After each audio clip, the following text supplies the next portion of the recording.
want to speak?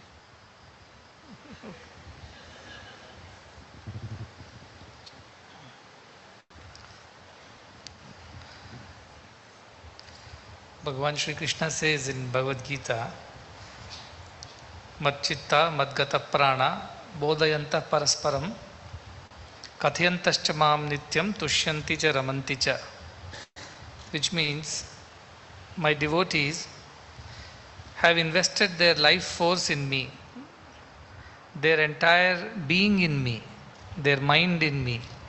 They are completely absorbed in me. And then what do? They talk about me to each other. They tell my stories, my glories to each other, and in that they find great joy and satisfaction.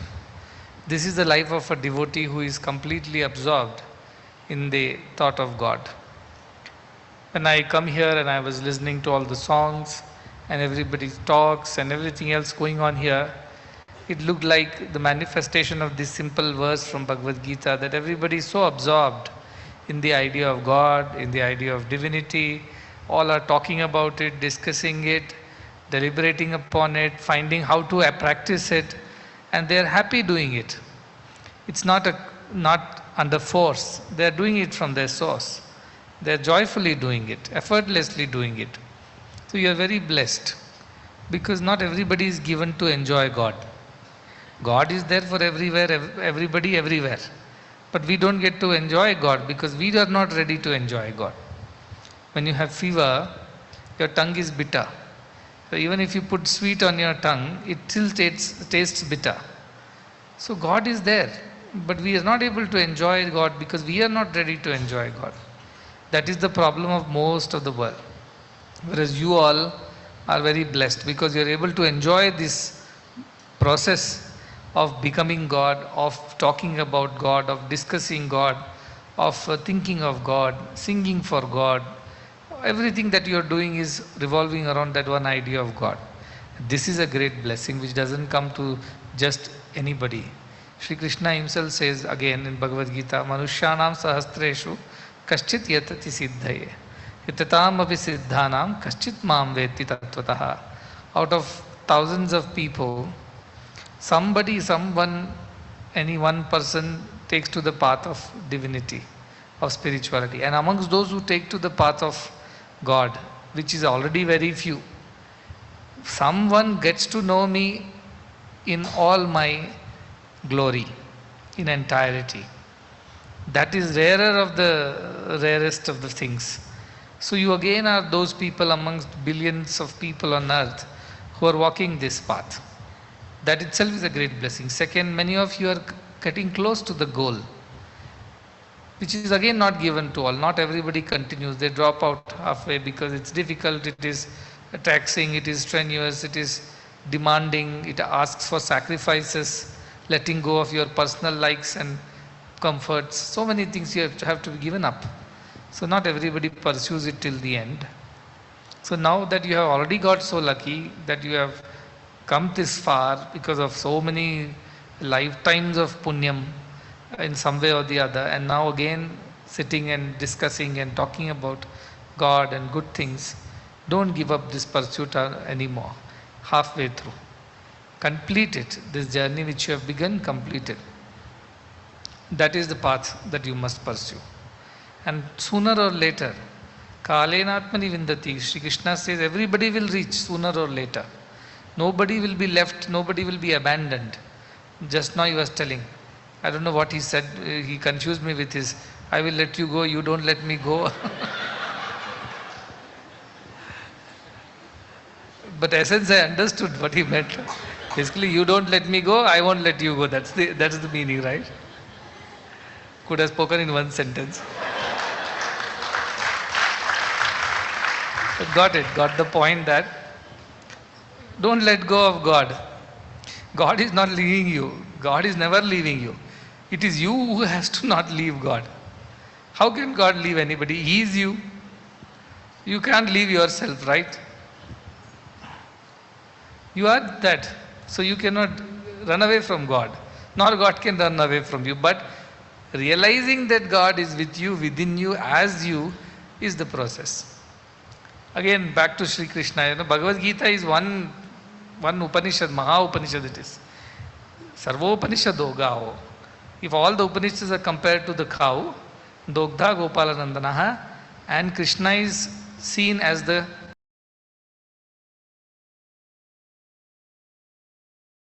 he is like the calf who is enjoying this milk that Krishna is milking the Bhagavad Gita cow.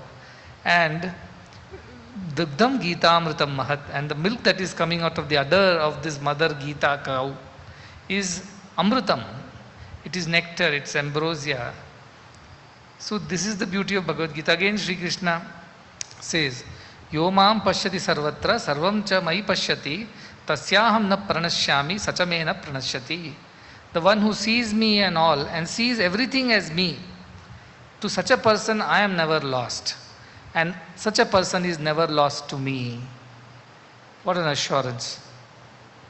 This letting go or losing God does not happen, because such a person is seeing God in everything. And God has everything. Such a person is never lost to God. God is never lost to such a person. They are always living in that complete absorption in each other. So there is no loss there. What a wonderful idea. All these are there in our great scriptures spoken by God Himself. So I will never be lost to you. It's not possible. It may be possible that for a moment you may be distracted, and therefore you may think that you have lost me or I have lost you, because you are looking somewhere else. Those moments may happen because of mind's vagaries. It gets attracted to all kinds of things. That moment, because your mind gets interested or distracted or absorbed in something else, for those moments you may lose the connection, or the connection may become weak. But God is never going to be lost to us. That is the greatest mercy of God, that whatever we do, good, bad, ugly, one person who will never leave us is God. Friends will leave us if we don't listen to them. He was mentioning that, right? As long as you do what I say and I do what you say, we are friends. The moment I deny or I decline doing what you are asking me to do, we are no more friends. So also it's with spouses, so also it's with bosses, so also it's with communities and families. But God is one such person, if you can think of Him as a person, who will never leave you, because He is you. Your shadow also will leave you in darkness, but God cannot leave you because He is you. And the only thing that is required to be done is this particular realization, that I am only that God that I am looking for. It's just that I do not know that I am that God. So I have to put some efforts to know that. Have you seen little children are there? Sometimes when they look at themselves in the mirror, they are very surprised. They become very excited. They think there is another baby in the mirror. They want to play with it, touch it, scratch it, and all kinds of things. Because they don't realize that that side also it is me only. Birds are there. Most of the times I see that. They keep coming to the mirror and keep pecking at it, thinking there is another bird that they need to deal with. But there is no two birds. There is only one bird in the mirror. It's the same bird. So this is all that it is for us also. We are not going to ever get distant and lost from God, because we are that. This understanding, once it develops, all fear disappears. Whom should you fear? Should you fear your own reflection in the mirror? That is also you, this is also you. There is no other person in the room. So where is the fear coming from? On a lighter note, let me tell you a story of, I've told this before also, the princess of Kashi. This story is about a little prince who grows up and wishes to marry a particular princess. And he is very sad because he could never find that princess. So when he was very long-faced and sad and desolate, his uncle asks him, "What's the matter with you? Why are you so sad?" He says, "You see, I have grown up, I have come of age and I need to marry." He said, "Yes, we are all looking for the best princess in the town or in the kingdom, the best girl for you." He says, "No, I have somebody in my mind, I want to only marry that girl." The uncle who is the minister, he says, "Please tell us, whoever it is, we will get you married to that girl. After all, you are the prince."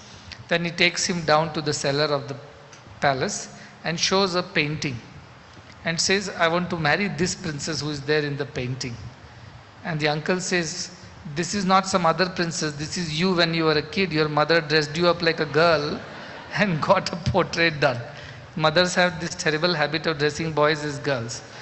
So even those days that habit existed. Most of us have gone through that terrible torture. So this is you. This is not some other princess that you want to get married. The moment he realizes this, all his sorrow disappears. And of course the desire also disappears. Desire to get somebody disappears because you realize you are that somebody whom you are desiring for. But in common parlance, because we don't understand it, therefore a guru needs to come. You sang about guru. Guru tells you, the person you're looking for is you. There is no second person you're looking for. The lower bird only is the upper bird. There is no two. That is Advaita. The moment that realization comes, can you ever be lost to yourself? Can you ever be away from yourself? Not possible. That is the idea of spiritual realization. That you never lost to God. God is never lost to you because you are that. And therefore, you are one and the same. But why do we don't realize that? Why we fail to realize that, recognize that? Because we are like that prince who is living in a delusion that there is a princess whose photo is in the cellar who he wants to marry. Till the uncle comes and says, this is not another person, this is you. That is the idea. We all have been dressed up in these bodies, which is our costume, and we have been all put on the makeup of the mind on it, and now we can't recognize ourselves. The day we let go of these two, immediately we just become that. So the whole process of spirituality is not to gain something from somewhere. It is of letting go. That is what I was saying in the morning. The more you are capable of letting go of your past, of your memories, of your instincts, habits, of all the trauma, all the tragedies, all the issues and all the memories, the more you are becoming like God. The more you hold on to these things, the less you are becoming like God. It's layer after layer after layer after layer of so many births of vasanas, samskaras, chitta, which does not allow you to look at the real you. All it needs is letting go. So the biggest spiritual virtue is letting go, which we cannot let go. Why? Because that small I is there, that's very sticky, that's very stubborn. It keeps accumulating and sticking everything. Once I was there somewhere, I saw a madman on the road. He had collected, he was wearing like 5-7 shirts, one over the other, and I don't know how many trousers. And he had collected so much of these filthy rags from somewhere and had bundled it all up and put it on his shoulders and tied so many things on his head. He's just accumulating them layer after layer. It's some kind of a madness. Would you not call it madness if somebody does that? We are exactly doing that every day. Collecting more ideas, more emotions, more relations, more perceptions, and accumulating. Like that madman who is wearing so many shirts, as if one shirt is not enough. And then somebody tried to, some NGO tried to rescue that person by taking away all those things, giving him a good bath cut, giving a nice haircut. Not willing. He's resisting. Because he's very happy with all the junk that he has collected and is carrying all around.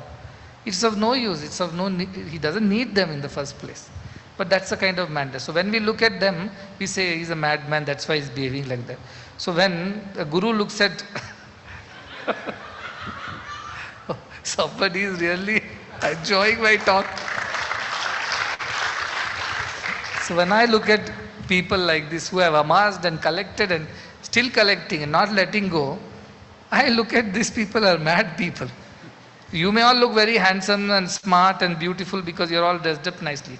But I don't see this outer dress of yours. I look at all the vasanas, the samskaras, the memories. How many things you have accumulated and you're still holding on to it like that mad person.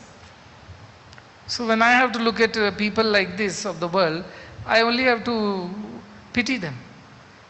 But gurus are good people, they don't pity. They feel sympathy for them. They feel the pain, they feel the compassion for them. Saying, why are you carrying all these unnecessary junk, burden? Just let go of those terrible memories. Let go of those traumatic experiences. Let go of all those unforgivable so-called emotions. Let go, let go, let go, let go. Just be free, just be free. This is all I try to teach everybody. Everybody goes through challenges. This world is designed like that. It's a maze. You have to negotiate this maze. But if you get inside the maze, you can't negotiate because you can't see it. Somebody has to see from the tower on top and say, okay, next is right, then left, then right, then straight. Then he will get you out of the maze. We were there in Italy somewhere. I think we were, I don't know which place, Venice or some place it was. There, they had this garden which was having a maze, a garden maze. And the host said, Swamiji, let us have some fun. I said, what fun? Let us get into this and we will see who comes out first. I tell you, the next half an hour we spent bumping into each other. Nobody knows how to get out of this place. Because it is so tall, you can't even see the other side. The hedge is so tall. And we are all going in circles, or whatever loops, and going and again meeting each other, but not getting out of the place. Finally, the host realized that he had good fun at our cost, of course. So somebody who had climbed up the tower, he guided. From there, one by one, we came out of the maze. This is what Guru does for us. We get into this maze, and then we don't know how to get out of it. Chakravyuha. Get in, but no getting out. And then we struggle and struggle and struggle. And as we keep struggling, we keep collecting more and more of these unnecessary things, like that madcap on the road. And then when Guru comes and says, what is this madness? Give up all these things. Give up unnecessary pursuits. Give up all these ideas, ambitions, junk emotions, all the garbage that you have collected, all the rags and filth. Give up. You have to hold on to it as if it's the dearest thing and the greatest possession on earth. You don't give up easily. So that is the time we have to remind ourselves of our purpose. You see, that all this collection is not our life. We are not that, because that is what is making us not recognize ourselves. But once you let go of all these things, you can see you are the same person. You have put on this mask. In fact, the personality word comes from the word persona. Persona is a Greek word. See, in old times when they had that theater, amphitheaters, and they would perform, they would not actually do makeup. They will hold a mask in front of their face, and whenever they hold the mask, they will behave like that particular character. When they change the mask, put another mask, they will start behaving like the other character. So this is how they used to do drama in the old days. Even today in a lot of villages I see, they have masks which they hold in front of their face and they deliver the dialogues, or they put it on their face. So we have all put on these masks, and now we can't recognize ourselves.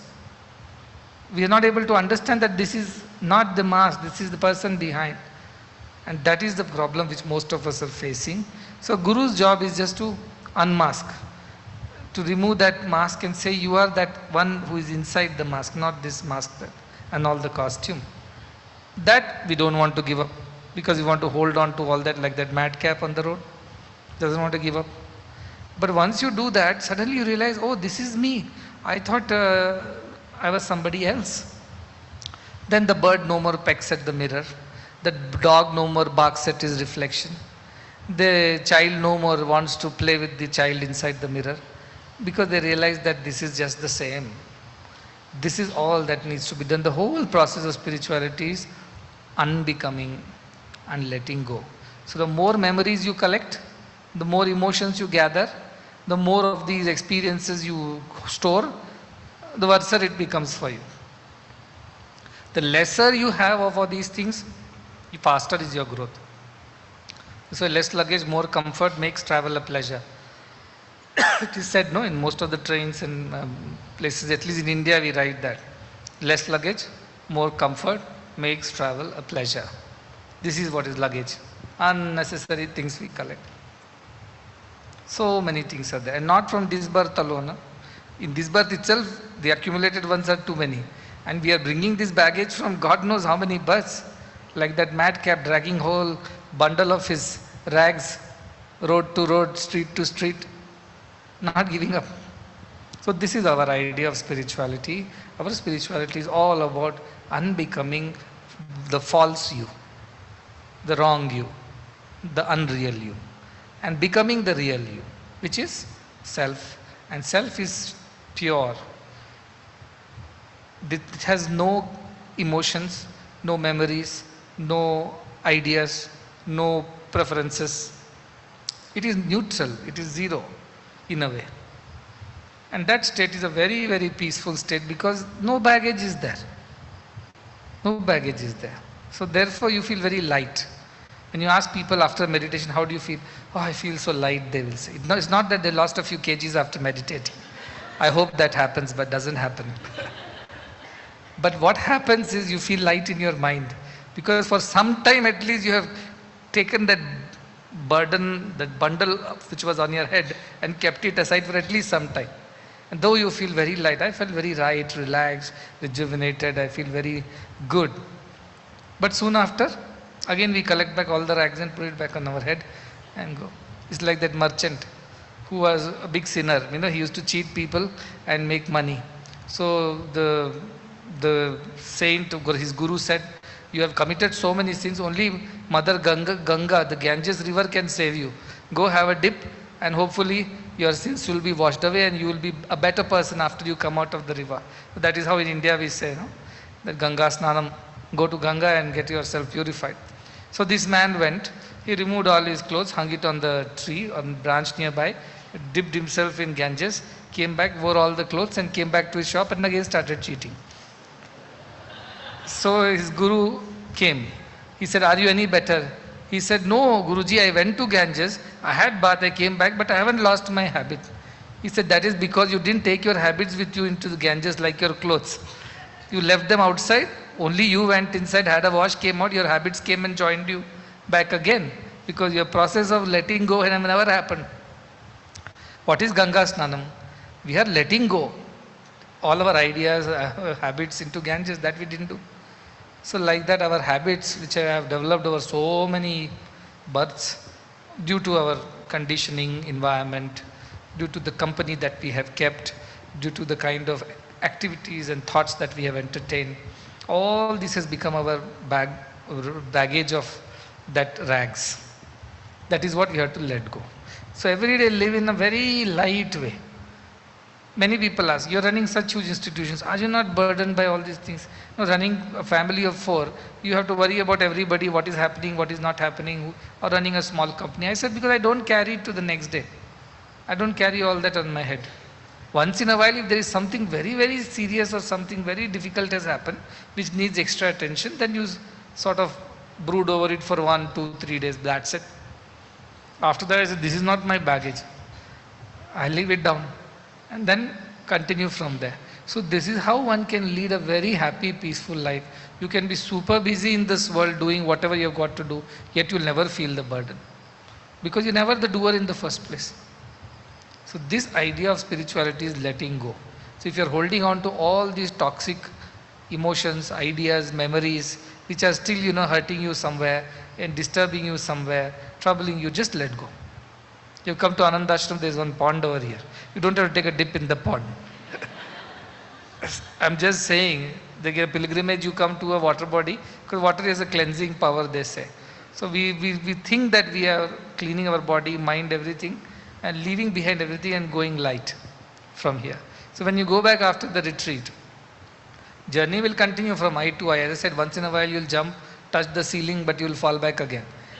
But this process should continue till you become good enough to jump and cross over. That will happen.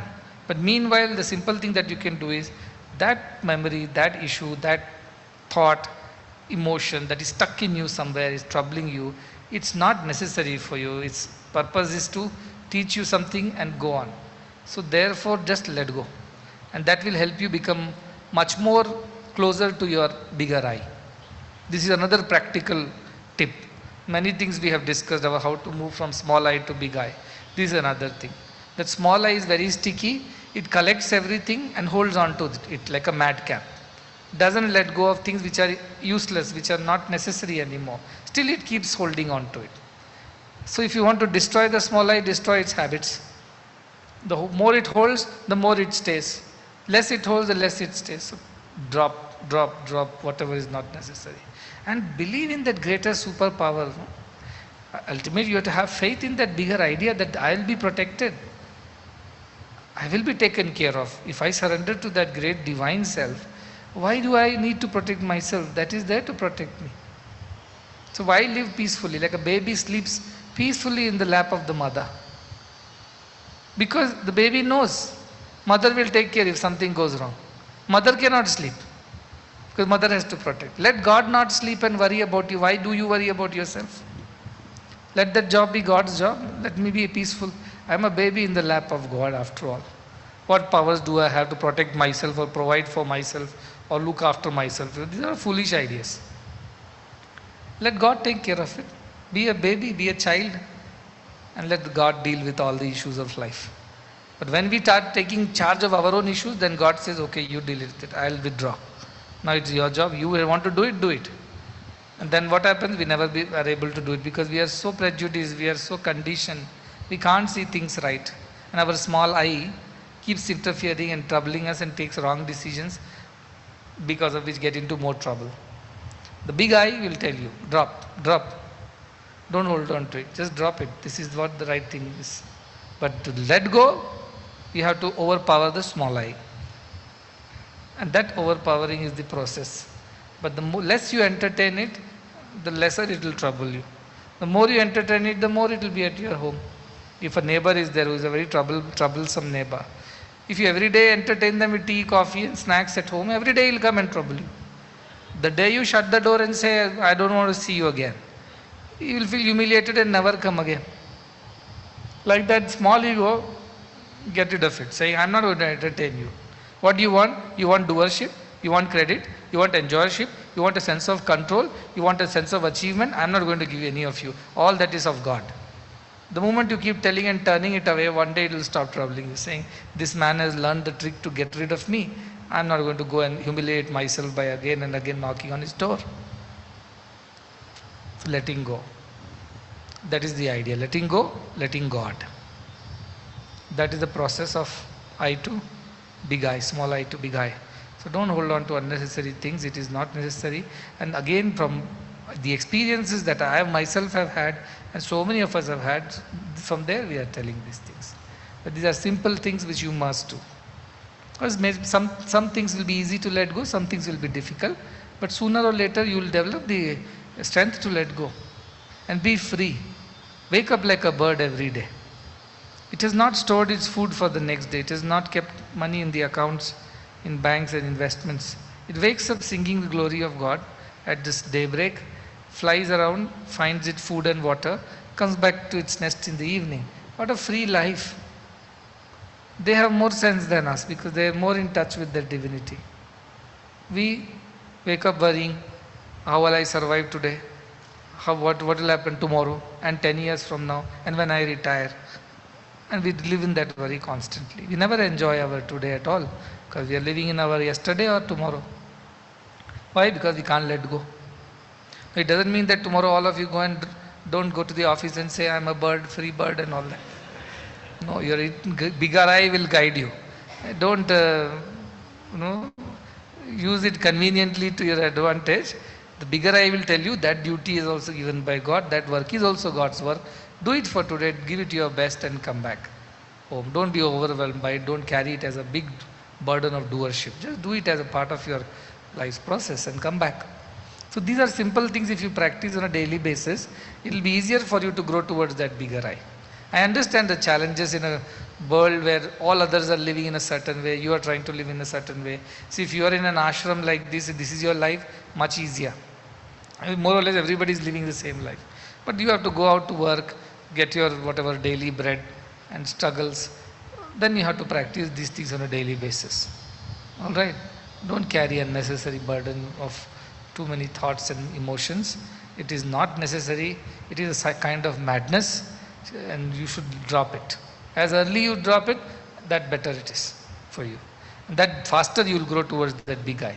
And let your mind, whatever it becomes free of those emotions and thoughts, invest it in God. Because mind is free, what should it do? Think of God, read about God, talk about God, discuss about God, do something which is godly, which is spiritual. Because why? Because mind is free of all those unwanted things. Now you have more time for God, more space for God, more possibilities of being closer to God. But if you hold on to your old things, where is that place for God then? Kabir Das says, very beautiful, this had inspired me like, he told any sentence can inspire you. Long back I had read this when I was maybe in the school. Kabir Das is one doha, two line couplets, and he says, प्रेम गली बड़ी साकरी जा में दो न समाए जब मैं था साई नाही अब साई है मैं नाई. It means the lane of love is very narrow. It's one way. Only one person can pass at a time. Two, there is no place for two in this lane. When God was there, I was not there. And when I am there, God is not there. This is the problem. So the idea is that when I, the small I is there, big I will leave you. There is no space for it. When big I enters, small I has to leave. So this is inspiration, that this lane of spirituality is very narrow. There is only place for one. Either you put small I or the big I. The more small I, the less big I will be there. It means both cannot cross together. That's the idea. So this idea of developing this continuous efforts to develop this ability to drop things which are unnecessary, less ego, less doership, less emotions, anything that holds on to that small I and starts growing around it. Allah, remove that small I, everything will fall apart. That is the reason for it. But since you cannot remove it in the very first day, at least stop collecting things around it, which is doership and enjoyership, and stop dropping things away. Someday that I will feel so humiliated and so out of place, it will leave you, saying, I don't want to deal with this person because this man or woman do not really make me happy. I feel like an unwanted guest here, so I will leave. What will remain is the big I. So this is the process. You should keep doing this. And as I said, fill your mind with good thoughts, positive thoughts, and empty it of all these unwanted, burdensome ideas and thoughts and emotions. And this is life. This is the process. Nobody can have a shortcut. Nobody can wish it all away. It has happened to the greatest of the great as well as the worst of the worst people also. Everybody has gone through the same process. Through longer or shorter routes, all must reach the goal. So that is all the goal is. You understood? There are a lot of people who are Kannada, nothing would have gone inside. But their children will explain to them. Alva? Good. And all devotees are also there. This is my whole appeal. Be empty, be free for God to fill you. If you have already stuffed yourself with too many things, where is the space for God? So keep your minds empty, keep your hearts empty of all the worldly things. Let it be free, available for God at all times. Whenever God wants to fill it with that divine experience and bliss, it should be available. Right? This is sadhana, letting go is sadhana, and that is how you become God. Very happy. I'll come again maybe next year. This year is anyway over. But more importantly, next year is 100th birthday of Bhagavan, which we are celebrating somewhere from starting August, mid-August, and going all the way till November 23rd. Because it's 100th birthday, it's a big thing for us. And we want to celebrate in a way that the whole world also learns about this great message of Vedanta, spirituality and service. As many of you who can come and stay, it will be very helpful as volunteers. You are young, you can participate in volunteering and helping many elderly and others who come from many different countries. So this is a 100-day program. As many days you can stay, otherwise come in batches. And if anybody has the capacity to at least take off for 3 months, they say, okay, we will give you a leave, whatever loss of pay, we will take care of you. You have no expense at the ashram any which ways. Other things we can work that out. But 100 days is what we require people to stay and help. It will all culminate with the 23rd November programs.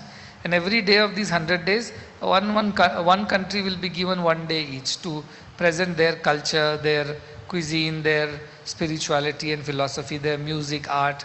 So when Malaysia's turn comes, you can present that 1 day, all kinds of things from Malaysian cuisine, Malaysian culture, or Malaysian songs, as well as art or anything that you... So we celebrate the diversity, and yet we want to see the unity in the world. Let the whole world come and celebrate it as a festival of humanity, that we are all one. We may be diverse in our ways, but at the core of it all, we are just one and the same. That is the idea we want to convey.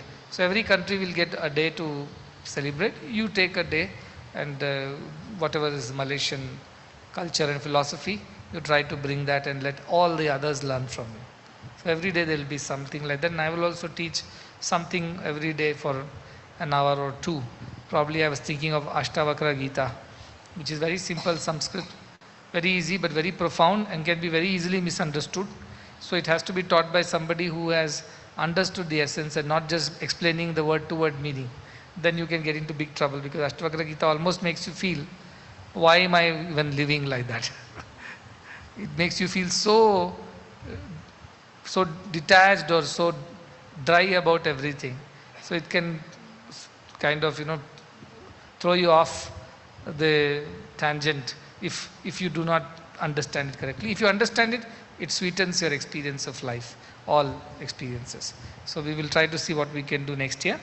But for this year, please save your leaves, save your holidays, save money, save your energy, time, whatever is possible, so that you can invest in your own growth and also in celebrations next year. So it's an open invitation to everybody. So Sayaranda, the Kriya Lakshmi Gurukulam, to everybody, all devotees who are here from different countries, to all of them I want to convey this, that please keep your time and availability next year for this function. Right? Okay. Much gratitude to our Gurumaa for helping us see such a beautiful pavilion. It has led to so much of good discussions. And I was sitting here, I could feel a lot of positive energy. I could feel so many positive beings, they get attracted by positive activities. And that energy then gets invested in this land and surroundings. And that's how the Sthala Mahima, the place, starts growing in its power. That's how temples become powerful. So all these good energies will come, and you all continue to come here and keep doing this kind of discussions. And as you said, month on month you exchange, you understand how the journey is happening, what are the obstacles, learn from each other and continue growing. All right? Okay, a lot of blessings to everyone, to all the parents also. I'm going to Kuching tomorrow, and there is a small function there. From there I'll go to Singapore, then I'll go to the US, then I come to Fiji, I'll come back again to India. So I'm still on a long trip. Like the sun, always traveling. Isn't it? Because he has to give light to the other side of the world also. So you have to keep moving around like this. That is the idea of a sannyasi. Keeps moving around, doesn't stay in one place. And that is how we spread goodness in the world. I'll come, and probably next year when I go for the world tour, I'll come and drop in here, but for a very short time, maybe a day or two maximum. Then that will be in March, April, and then you all come in August, and we will host you there. Host means you have to host yourself. You have to only work. You are only the guest. You are only the host. There are no two, only one. So you have to do everything there. In fact, you will have to look after so many guests who are going to come. So you will all have a lot of work to do, good work to do, once in a century work to do. So that is a very big privilege. All right, a lot of blessings to everybody.